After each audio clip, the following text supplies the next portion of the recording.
see you guys in the dark.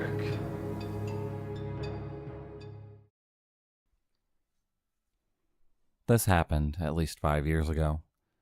I was performing for the last time. I know what you're going to say. Why was I performing anything? At the time, with everything that was going on, I was 20 years old, thinking that I can control any man, woman, or beast that came my way on stage.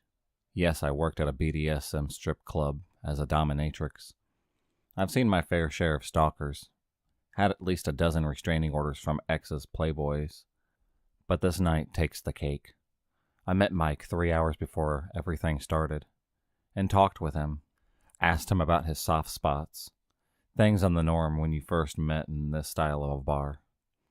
He agreed to perform with me that night, as it was my send-off. We performed great together. He said goodbye after everything was over with, and told him if he needed to talk, to ask the club's owner how to get a hold of me when they left. I was moving cities and planned to find a new club when I got there. This was my first mistake. Over the next 3 weeks, I got call after call from this boy, asking me this and that. I had moved over 4 hours away, got a job at my local nightclub, at least until I could find a day job. He kept it up. Somehow he found out where I moved, even though I didn't tell anyone. He showed up at my apartment one night after I got off of work. I asked him how the hell he found my home. He told me that he found out by looking at the pictures on Facebook and the city and kept looking on Google Maps till he found the apartment building. I started to get real concerned. Like, how and why would anyone do this? I asked him to leave, and he told me that he needed me. Without me, he felt empty. That started to freak me out by this point. I know a weird person when I see it. This guy was off on the left field. I called the cops, and he ran. They showed up when he was long gone. I went to my door, and on my door was 3 dozen roses. I threw them away that night. I refused to even think they were pretty. Like, why would you even bring me roses? For 5 months, I dealt with him showing up at my job and my house. Every time with gifts or some type of story of why he was in town. I got fed up to the point I started to block everything on my Facebook and started to find out if I could break my lease. I didn't want to stay there any longer with him following me. My landlord wouldn't let me break my lease, so I started to carry pepper spray everywhere that I went. This went on for up to 2 more weeks. He knew more than he should, leaving notes on my door, asking if my best friend had her baby or if my mother got out of the hospital, which she had been for a small fall. It all came to a head when I came home and found my door was forced open and my house gone through. I was missing every single piece of undies that I owned, but the ones on me. I said fuck it and just called my mother, who lived 1 town over, and had her come get me. I called my landlord and told him sorry, but I refused to come back. Called my work and quit on the spot. This last 4 years, I've been working online. I refuse to leave my mother's house because I don't know his full name. I can't get a restraining order because of that. I'm afraid that if I go out, he will find me. He did last time I went into town 5 months ago, and told me he still needed me. I know this is not a way to live, but I'm still in fear of him. If I could have, I would have gone back to work by now, but I'm just too afraid. I miss stage work, seeing my patrons, and everything. But I refuse to try, knowing he could possibly be outside. So please, Mike, just leave me alone.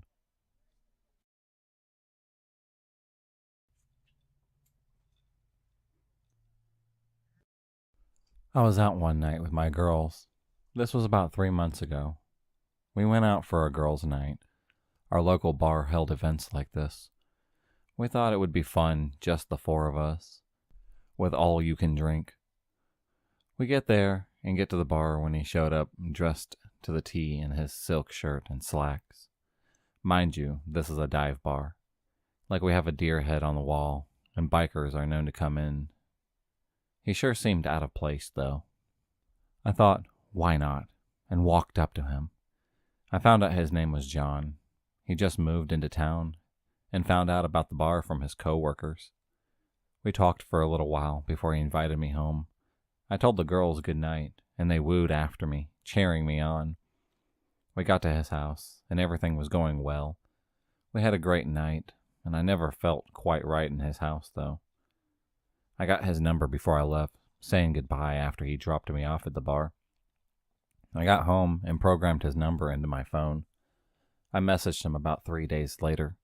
What I got back scared the hell out of me. He messaged me back, demanding to know why I didn't call before, that he had been waiting for me. I told him that this was normal for me, laughing it off. He then told me that I should have messaged him because he gave me the time of day, so I should him. I started to message him that I owe him nothing, but I stopped myself and just ignored his text going on by my day. Later that night, I checked my phone and had over 60 messages and 20 calls from this idiot. Now my mama didn't raise a dumb bitch. I blocked his number and thought that was the end of it. Nope, I was wrong about that. Over the next week, I kept getting text messages from numbers that I didn't know, calling me a stupid bitch and telling me that I didn't deserve him, that I should go and die in a ditch. Your mother was a drunk and so are you. It got pretty bad, I know. Like really, really bad. To the point that I changed my number. I went out that weekend with my best friend for dinner. Diner because he thought he needed to cheer me up. Guess who we ran into? Mr. John himself. He stormed up to our table, demanding to know who I was with. That was the wrong thing to do. My 6'8" best friend got up and told him why was it his business, about what his little sister did. That got him back down. He left in a huff, and my besties asked me what the flying hell was going on. As I explained, he just laughed at me. You see, I'm known to be a homebound. For me to have gone home with a guy like that was not normal. I went home that night and took a bath. As I did, I heard a window break. I jumped out of my bath and ran to the window. A goddamn rock was on my floor with a note. It stated that I was a two-timer. No one would believe that that was my brother. Why was I breaking his heart? I'm not kidding you. This note was making him to be the victim. I called my father and had him come help me tape my window. I called the cops. Told me that they could do nothing, but to call if I see him around my neighborhood. Went on for about another week. As I got around town, I could see his car everywhere. Like this boy was following me around town. Why? I have no idea. I got to the grocery store, and as I went down one aisle, he grabbed me and told me we were leaving. He tried to drag me out as I started to scream for help, that I was being abducted. He let me go, and then he ran off, before anyone could see him. I sat on the floor crying. This wasn't normal. Who was this man I had sex with to grab me at a store? The cops came, and I tell them he tried to drag me off. They got the tapes from the store, and I drove to Ryan's house, who was my bestie. I stayed there for about 2 weeks, only leaving for work. I was afraid to go home. I was afraid to go to work. Thankfully, I was a responder for the police station in town. I got back to Ryan's house that night, and he was standing on the door trying to jimmy the lock. Instead of me telling him that I was there, I just called my boss, and he sent out a team. In less than 5 minutes, they had his ass in the back of a squad car and taking my statement. I kid you not, I never heard anything like the words coming out of this boy's mouth. I'm glad I noticed him before I pulled into the driveway. They said he had a gun on him as well. Last week, I got a call saying the court date was set. I was told I didn't have to go if I didn't want to. They had all that they needed from me. So this is my story. I'm done with the bar dating. You guys should be careful with who you take home with you.